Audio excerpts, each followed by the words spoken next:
Welcome back. Let's now take you back to that visit by former U.S. President Barack Obama. And those attending the Sauti Kuu Center launch were highly vetted, and only few managed to get close to former United States President Barack Obama. Timothy Otieno followed the footsteps of one woman who was lucky enough to get an invite to the auspicious occasion and tracks her through the anticipation before and reaction following the conclusion of Obama's two-day visit to the country of his father. It's dawn at the village of Kogelo, and today is the day Barack Obama visits his ancestral home since he left the White House in January 2017.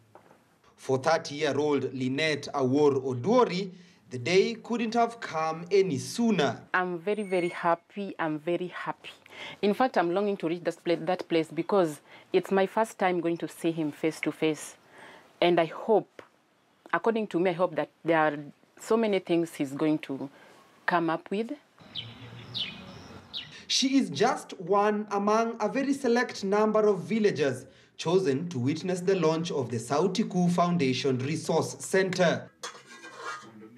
She prepares breakfast for her 3-year-old son, Barry, before she leaves.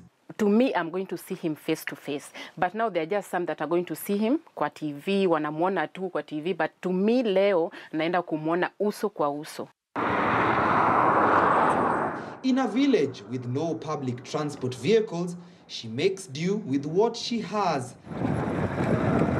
A 20-minute bicycle ride through the heart of the village with her child clasping at her chest would end here, at her mother's home, where she intends to leave her son Barry for her mentor, another Barry, Barack Hussein Obama. Her bicycle ride ends at the main highway, where she has to use a different mode of transportation, a motorbike.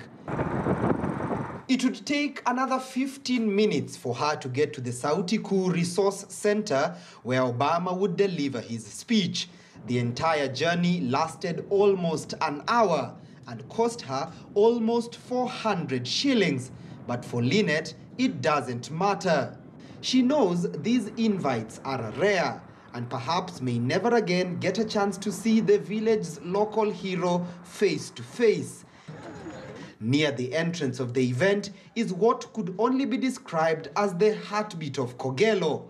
Curious onlookers and village entrepreneurs making money by selling anything and everything that had Obama's face or the American flag in it. This coffee, I'm selling this one. This one is 100 shillings only in Kenya, in Kogelo. We never got time to see him. We never got time to see him. So it's only to do business here. After the event, we catch up with Lynette, who seems thrilled and excited at seeing a man she describes as her lifetime mentor.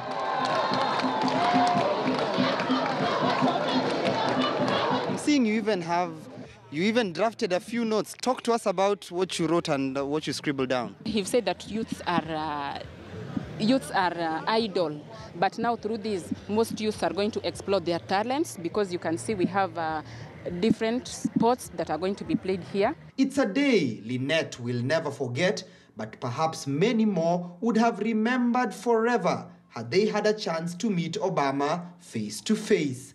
The story of Lynette Awuory is shared by many of the residents of Kogelo village, who indeed appreciate a good name. But what's important for most of them is a good life that they hope they'll be able to achieve with the official launch of this particular resource center in this particular area. Timothy Otieno, KTN News in Nyangoma, Kogelo, Siaya County.